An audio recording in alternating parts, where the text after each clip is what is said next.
I work as a Media and Communications Manager at the Association of the British Pharmaceutical Industry as part of the Corporate Affairs and Devolved Nations team.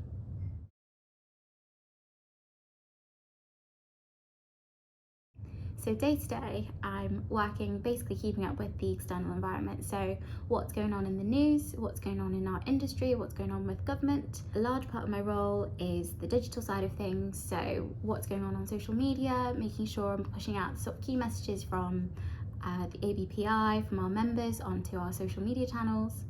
I work with journalists, so helping them with any inquiries they might have about life sciences in the UK and what's going on in the pharmaceutical industry.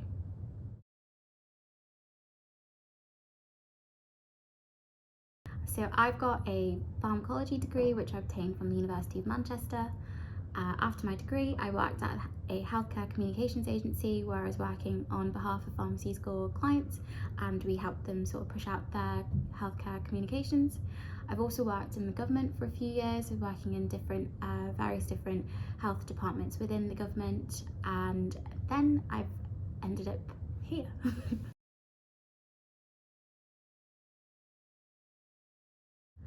I think the main bit of advice that I would give is when you think of pharmaceutical industry, it's not just lab work. You're not always just in a lab coat and stuck somewhere indoors for a few hours a day. There is so much more to the pharmaceutical industry. There are so many roles that you can get into which you might not even guess could be part of a role within pharma. So you could be a media and communications manager like myself, or you could work in medical writing, you could work in the legal department of a pharmaceutical company, you could work in finance.